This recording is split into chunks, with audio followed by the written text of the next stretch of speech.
السلام علیکم ورحمۃ اللہ وبرکاتہ۔ بسم اللہ الرحمن الرحیم والصلاة والسلام علی رسولہ الکریم وعلی آلہ وصحبہ اجمعین، اما بعد۔ میرے محترم بھائیوں، دوستوں، بزرگوں، بچے بچیاں،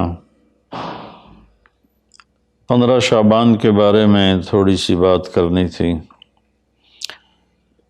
اس رات کے مختلف نام علماء نے رکھے ہیں: شب برات، شب مغفرت، شب رحمت، شب برکت۔ حدیث پاک میں اس کا کوئی نام نہیں ہے۔ حدیث پاک میں ہے لیلۃ نصف من شعبان، آدھے شعبان والی رات، یعنی 15 شعبان کی رات۔ اس میں صرف یہ الفاظ ہیں۔ یہ نام بعد کے علماء نے رکھے، چونکہ اس میں مغفرت ہوتی ہے تو اس کا نام شب مغفرت، اس میں جہنم سے خلاصی ہوتی ہے تو شب براءت، اس میں برکات کا نزول ہوتا ہے تو شب مبارک، اس میں اللہ کی رحمت کا نزول ہوتا ہے تو شب رحمت۔ لیکن لیلۃ نصف من شعبان اس کا نام حدیث پاک میں آتا ہے۔ اس کے بارے میں امت میں 2 طبقے ہیں، دونوں انتہا پر ہیں، جو نامناسب ہے۔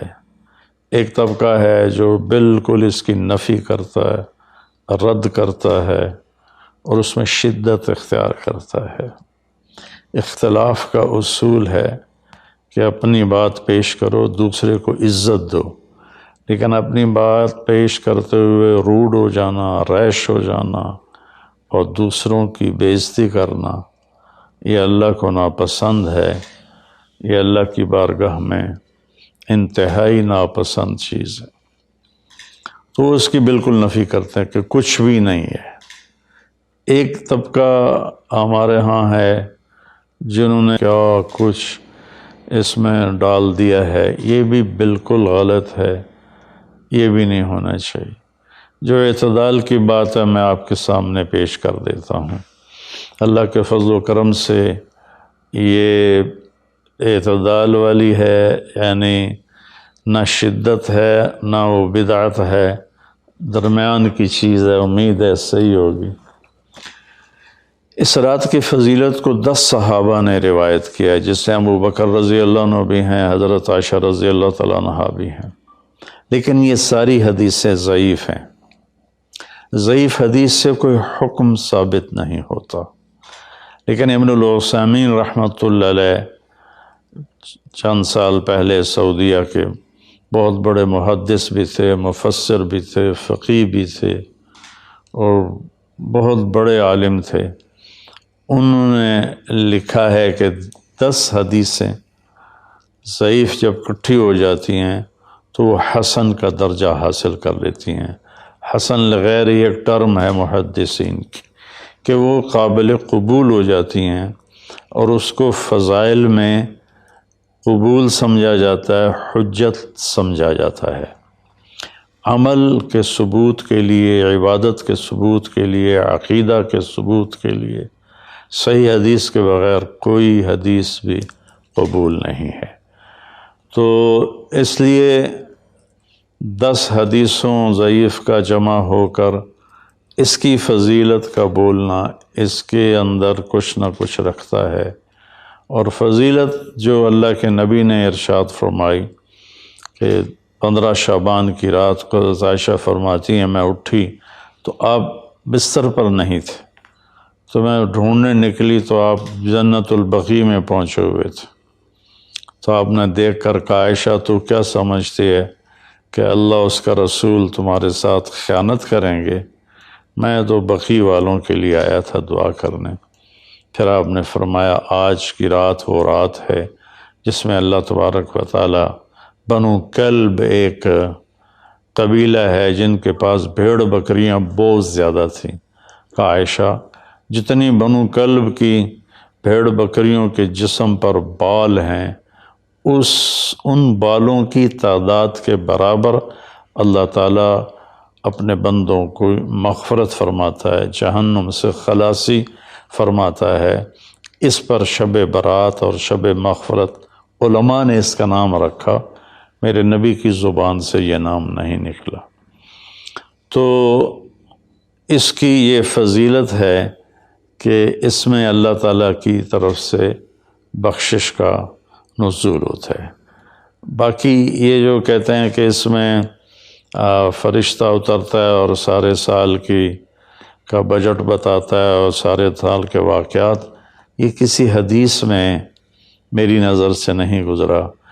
سورہ دخان میں فیہا یفرق کل امر حکیم کا جو آیت آتی ہے، تو اس سے پہلے کی آیت شب برات کی نفی کرتی ہے، انا انزلناہ فی لیلۃ مبارکۃ، کہ ہم نے اس سے مبارک رات میں اتارا قرآن پاک۔ تو قرآن پاک تو لیلۃ القدر میں اترا ہے، تو اگر کوئی کسی قسم کے اعلانات ہوتے ہیں تو پھر شب قدر میں ہوتے ہیں، اس رات میں نہیں ہوتے۔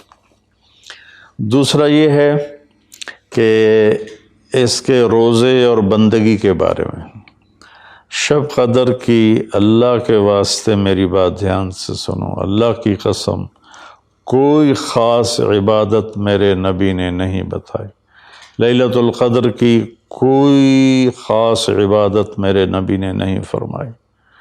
حضرت عائشہ رضی اللہ عنہ نے پوچھا، یا رسول اللہ اگر مجھے لیلۃ القدر نصیب ہو تو میں کیا کروں؟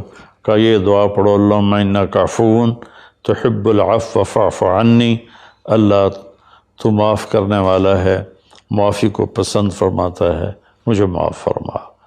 تو میرے نبی کی عبادت وہی 11 رکعت تہجد کے نوافل تھے، چاہے وہ شب قدر تھی، چاہے وہ شب برات تھی، چاہے وہ شب جمعہ تھی۔ تو اب اس کے نام پر لوگوں نے کیا کیا خرافہ، چونکہ ہم قرآن اور حدیث سے نہیں جڑے، کتابیں لکھی ہوئی ہیں، کس نے لکھی، اس کی سند کیا ہے، اس کی تمیز ہی کوئی نہیں ہے، تو وہ پھر بہت ہی زیادہ 4 رکعت پڑھو، پہلی رکعت میں یہ پڑھو، دوسری میں یہ پڑھو، تیسری میں یہ، چوتھی میں یہ سب بدعات ہیں، ان کا کوئی تعلق نہیں میرے نبی کے کسی بھی فرمان سے۔ میرے نبی نے صرف عبادت کا فرمایا ہے، عبادت، تو شب قدر میں بھی کوئی خاص عمل نہیں۔ اور دوسری بات یہ کہ اگر آپ نے عبادت کرنی ہے تو مسجد نہیں گھر، مسجد نہیں گھر، مسجد نہیں گھر۔ میرے نبی نفلی بندگی گھر میں ادا فرماتے تھے۔ اب شب برات میں صلاۃ تسبیح کی جماعت ہو رہی ہوتی ہے، یہ کتنی بڑی نادانی کی بات ہے۔ نفلوں کی تو جماعت ہی نہیں ہوتی، تو یہ صلاۃ تسبیح کی جماعت کروا رہے ہوتے ہیں۔ نفلی عبادات کے بارے میں اللہ کے نبی کا طریقہ گھر میں پڑھنا ہے، اور اللہ کی طرف سے بھی ہمیں جو اشارہ ملتا ہے، فَاذْكُرِ اسْمَ رَبِّكَ وَتَبَتَّلْ إِلَيْهِ تَبْتِيلًا، اپنے اللہ کو خوب یاد کریں اور لوگوں سے کٹ جائیں بالکل، اور سب سے کٹ کے آپ اپنے رب کو یاد کریں۔ وَمِنَ اللَّيْلِ فَتَهَجَّدْ بِهِ نَافِلَةً لَكَ عَسَىٰ أَن يَبْعَثَكَ رَبُّكَ مَقَامًا مَحْمُودًا فَإِذَا فَرَغْتَ فَانْصَبْ وَإِلَىٰ رَبِّكَ فَارْغَب۔ ان ساری آیات کا خلاصہ یہ بنتا ہے کہ نفلی عبادات سنتیں بھی ہوں گھر میں پڑھو، اور خاص طور پر جو ایسی راتوں کی عبادت ہوتی ہے، مسجدوں میں اکٹھے ہونا اور اس رات میں جھنڈیاں لگانا، پھر آتش بازی کرنا، یہ آتش بازی تو بالکل ہی اسراف ہے اور خرافات ہے۔ تو میری گزارش ہے کہ میرے نبی کی جو سنت ہے، آپ نفلی بندگی عبادات اپنے گھر میں فرمایا کرتے تھے۔ اس رات میں اگر آپ عبادت کرنا چاہتے ہیں، مسجد کی بجائے گھر کو مسجد بنائیں، وَاجْعَلُوا بُيُوتَكُمْ قِبْلَةً وَأَقِيمُوا الصَّلَاةَ، اللہ نے بنی اسرائیل سے فرمایا اپنے گھروں کو مسجد بنا لو اور نمازیں قائم کرو، تو ہم بھی اپنے گھروں کو خالی نہ چھوڑیں، اس میں ساری فیملی اکٹھی ہو کے نوافل کا اہتمام کرے۔ مسجد فرائض کے لیے ہے اور نوافل کے لیے گھر ہیں، تو امید ہے میری اس بات پہ آپ غور فرمائیں گے، ناراض نہیں ہوں گے۔ تو میرے بھائی بہنوں، اس رات میں کوئی بندگی عبادت مخصوص نہیں۔ ہاں، آپ تہجد کے نوافل پڑھیں، ساری رات پڑھیں، آپ قرآن کی تلاوت کریں، ساری رات کریں، آپ اللہ کا ذکر فرمائیں، ساری رات فرمائیں، آپ دعا مانگیں چاہے ساری رات مانگیں۔ یہ مخصوص اعمال یہ ہیں: نماز، تلاوت، ذکر اور دعا، اور آنسوؤں کے ساتھ۔ اپنی کھیتی کو پانی نہ لگے تو سوکھ جاتی ہے، ایسے ہی دل میں بھی ایک کھیتی آباد ہے ایمان کی، اسے آنسوؤں کے چند قطرے ہی سمندر کی طرح سیراب کر دیتے ہیں۔ تو آنسوؤں کے ساتھ نہ ہو تو کم از کم رونے والی کیفیت ہو۔ تو یہ تو اتنا سا شب برات ہے۔ روزے کے بارے میں جو ابن ماجہ کی روایت ہے، قوموا لیلہا وصوموا شہرہا، یہ روایت بہت شدید ضعیف ہے، اور علامہ البانی رحمۃ اللہ علیہ نے اس کو موضوع قرار دیا ہے۔ تو اس میں روزہ اس نیت سے رکھنا کہ میرے نبی کی سنت ہے، یہ غلط ہے، اس طرح یہ بدعت بن جائے گا۔ کوئی ویسے نفلی روزہ اس رات میں رکھنا چاہتا ہے مستحب سمجھ کے، نفل سمجھ کے، وہ میرے خیال میں اس میں کوئی قباحت نہیں ہے، لیکن سنت سمجھ کے اگر وہ رکھنا چاہتا ہے تو یہ بات صحیح نہیں ہے، چونکہ روزے والی روایت بالکل قابل اعتبار، قابل حجت نہیں ہے۔ اس میں تمام محدثین کا اتفاق ہے کہ یہ روایت شدید ضعیف ہے، اور شدید ضعیف سے استدلال نہیں ہوتا، اس کو حجت نہیں بنایا جاتا۔ کمزور اس کا ضعف اتنا شدید نہ ہو اور کئی حدیثیں جمع ہو جائیں تو پھر اس میں ایک طاقت آ جاتی ہے۔ تو اپنے آپ کو جوڑو اللہ کے قرآن کے ساتھ، اللہ کے نبی کی حدیث کے ساتھ۔ صحیح حدیث آپ کا ماخذ ہوگا تو آپ کو آسانی ہوگی کرنے میں۔ تو اصل میں عبادات میں اعتدال ہے۔ شاید ہی کوئی رات میرے نبی ساری رات جاگے ہوں، شاید، اور شاید ہی کبھی آپ نے مسلسل، اس میں تو میں پورے یقین سے کہہ سکتا ہوں کہ آپ نے زندگی میں ایک دفعہ بھی عشاء کے وضو سے فجر کی نماز نہیں ادا فرمائی۔ بعد میں ایک رہبانیت کا ٹچ آیا کہ بندگی میں بہت زیادہ زیادتی اور اپنے نفس کشی میں راہبوں جیسی تھوڑی تھوڑی جھلک۔ ایک اللہ والے تھے تو وہ اپنے سر کے بالوں کو رسہ باندھ لیتے تھے اور نفل پڑھتے تھے، تو جب ان کو نیند آتی تھی اور سر جھٹکا لیتا تھا تو اوپر سے رسہ تھا، ان کو زور سے جھٹکا لگتا، درد ہوتا، آنکھ کھل جاتی اور پھر وہ نفل شروع فرما دیتے۔ یہ میرے نبی کا طریقہ بھی نہیں، میرے نبی کو پسند بھی نہیں۔ ایک بزرگ تھے، آنکھوں میں نمک کی سلائی ڈال لیتے تھے کہ میری آنکھوں میں مرچیں لگیں گی میں نماز پڑھوں۔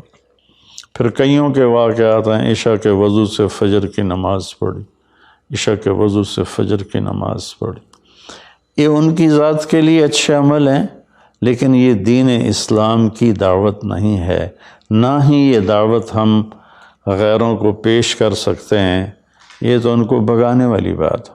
ایک بزرگ میں کے بارے میں آتا ہے 25 سال جنگلوں کی خاک چھانتے رہے، 25 سال باہر ہی نہیں آئے، یہ تو کوئی کمال کی بات نہیں ہے، یہ تو رہبانیت ہے جو میرے نبی نے ناپسند فرمائی ہے، اس سے روکا ہے۔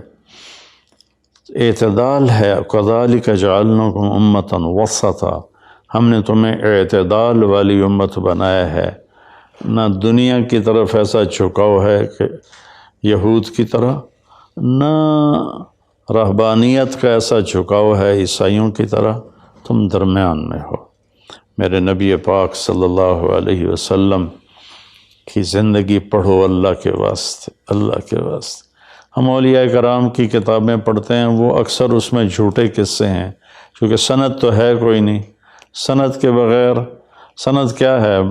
میں آپ سے بات کرتا ہوں تو آپ کہتے ہیں جی آپ نے کہاں سے سنا؟ میں کہتا ہوں وہ لالو ماچھی سے سنا ہے، تو کہ لو جی ادھی کے ڈکالے ہو تو کوئی بندہ، یہ اس کو سند کہتے ہیں۔ بھئی آپ نے یہ کہاں سے بات سنی؟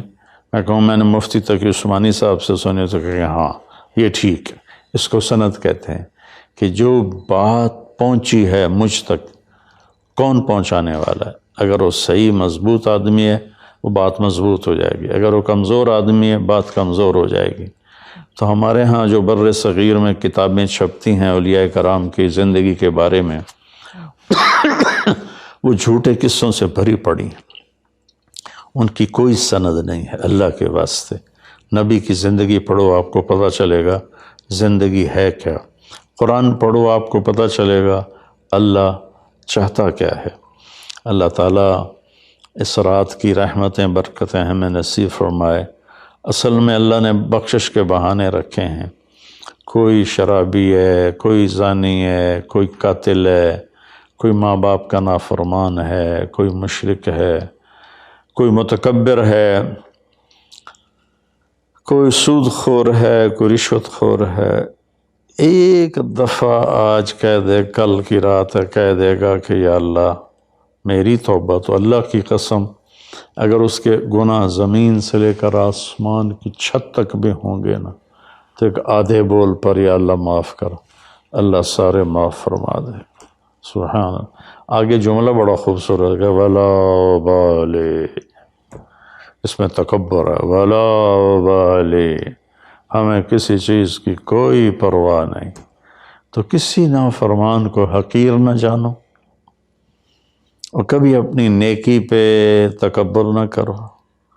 اور ایک جرم اور بھی ہے جو میں کہتے کہتے 30 سال ہو گئے، فرقہ واریت سے توبہ کرو۔ اپنے فرقے پہ جمے رہو، لیکن دوسروں سے نفرت، سلام بھی نہ کرنا، جنازہ بھی نہ پڑھنا، حرم شریف میں جا کر بھی نمازیں نہ پڑھنا۔ اچھا اللہ کے واسطے آج بہت اویئرنیس ہو چکی ہے، تو مہربانی کرو، امت بنو، محبت کرو، ایک دوسرے سے ملو جلو، ہم امت بن کے چلیں۔ اختلاف رائے کے فیصلے آخرت میں ہو جائیں گے۔ قل کل یعمل علی شاکلتہ فربکم اعلم بمن هو اہدی سبیلا۔ ایسی اس میں جو دیگیں چڑھائی جاتی ہیں، خیرات کی جاتی ہے، یہ بھی بدعت، سنت سمجھ کے کوئی کرے گا تو بدعت ہے، ویسے فی سبیل اللہ کوئی دیگ کرنا چاہتا ہے تو ٹھیک ہے۔ اللہ تعالی ہمیں عمل کی توفیق بخشے۔ السلام علیکم۔